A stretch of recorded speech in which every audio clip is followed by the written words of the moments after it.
বিশ্ব রাজনীতিতে সবথেকে বড় প্রশ্ন তুলে দিচ্ছে, যুদ্ধ কি সত্যিই শেষের পথে, নাকি এটা কেবল রাজনৈতিক বক্তব্য? এই বিশ্লেষণধর্মী প্রতিবেদন।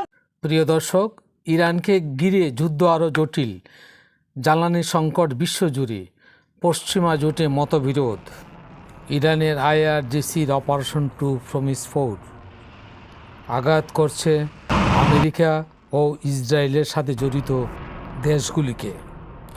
অনবরত আঘাতের পর আঘাতে ছিন্ন ভিন্ন করছে তেল আবিব, জেরুজালেম সহ অন্যান্য শহরগুলিকে। মিসাইল আঘাত আনছে কুয়েত, আবুধাবি, সৌদি আরব, ইরাক ও কুয়েত সহ মোট 14টি দেশেরও বেশি সামরিক ঘাঁটি, জ্বালানি, অর্থনৈতিক অবকাঠামো, কূটনৈতিক দপ্তর ও বিমান ঘাঁটিতে। আপনারা দেখছেন মধ্যপ্রাচ্যে আকাশের নৃত্য মিসাইলের, সারাক্ষণ আকাশে মিসাইলের তাণ্ডব, বিভিন্ন রকমের মিসাইল। এখন মিসাইল নৃত্য করে আকাশে, সংহারের নৃত্য, যার নাম ইরান দিয়েছে ডান্সিং মিসাইল। আমরা চাই না এই ধ্বংসলীলা চলুক আকাশ, বাতাস, মাটিতে। এই ধ্বংসের নৃত্য বন্ধ হোক, মনে রং লাগুক আনন্দের, খুনের নয়। দুশ্চিন্তা, হতাশা, আতঙ্ক, মৃত্যু ভয় যেন সমস্ত পশ্চিম এশিয়া জুড়ে। আসুন আমরা একবার এই যুদ্ধর ভয়ানক পরিস্থিতির মধ্যে কে কী বলে একবার একটু শুনে নেই।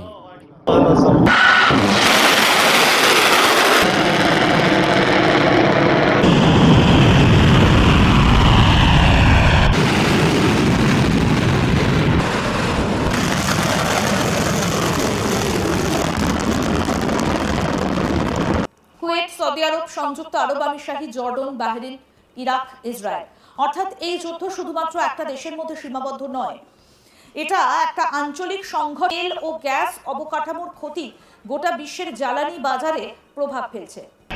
আমার এই ভিডিওটা একটু বেশি বেশি করে শেয়ার দিন। আমি কংগ্রেস সভাপতি বাংলাদেশের কমিউনিস্ট পার্টি মার্ক্সবাদী। আপনারা প্রবাসী ভাইদেরকে সতর্ক করেন যে ইরানের পক্ষ নিয়ে তোমাদের বলার দরকার নেই। তোমরা পক্ষে বললেও ইরানদের ভাগ্যে যা আছে হবে, পক্ষে না বললেও ভাগ্যে যা আছে, মাঝখানে নিজের বিপদ নিজে টেনে আনে না। আচ্ছা, এবার আসেন ইরান প্রসঙ্গে।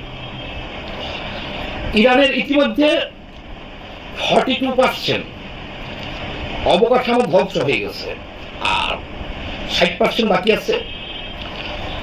ইরানের যে সমস্ত জায়গায় পারমাণবিক অবস্থাপনা ছিল, পারমাণবিক চুল্লি ছিল, এগুলো তো ধ্বংস স্তূপে পরিণত হয়েছে, কিছু নাই ওখানে।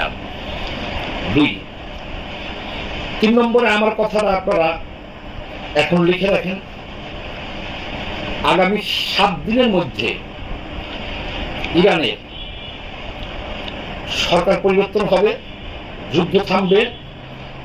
তো এই 7 দিনে আরো ব্যাপক ক্ষয়ক্ষতি হয়ে যাবে ইরানের। প্রিয় দর্শক, আপনারা দেখছিলেন আনন্দ ভারতী নিউজ। আমি প্রদীপ চন্দ্র দাস। চ্যানেলটিকে সাবস্ক্রাইব করে আমাদেরকে উৎসাহিত করবেন। সবাই সুস্থ থাকুন, ভালো থাকুন। জয় হিন্দ।